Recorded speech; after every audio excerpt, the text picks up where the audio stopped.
Hello my dear lovely audience, আসসালামু আলাইকুম। সবাই কেমন আছেন? আশা করি সবাই ভালো আছেন। আলহামদুলিল্লাহ, আমিও ভালো আছি।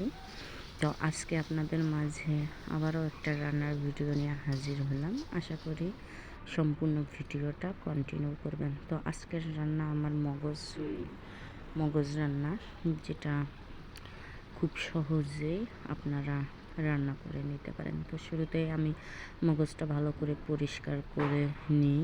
দেন আমি কড়াইয়ের মধ্যে পেঁয়াজটা লাল করে নিই।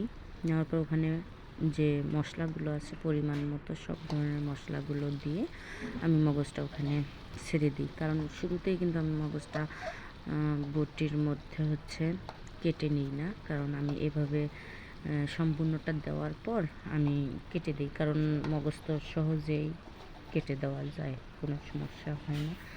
তো আপনারা চাইলে কিন্তু শুরুতেই এটা পিস করে নিতে পারেন, কোনো সমস্যা নেই। তো যে যেভাবে পারে সেভাবেই নেয় আর কি। আর এখানে একটা কথা বলি, মগজ কিন্তু আমার খুব পছন্দের একটা খাবার। জানি না কার কেমন পছন্দের। আলহামদুলিল্লাহ, এটা আমি খুব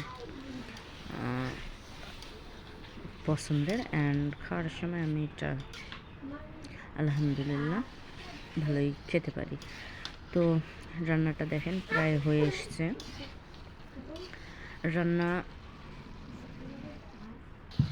যেহেতু এটা আমার ভুনা হবে, তো আমি মগজটা এখন একটু কড়াইয়ের মধ্যে যেভাবে লাগাও ওইভাবে লাগানো অবধি আমি পানি দিয়ে আমার রান্নাটা কিন্তু শেষ। তো একবারেই আমি পরিমাণ মতো একটু পানি দিই। দেখেন আমার রান্নাটা।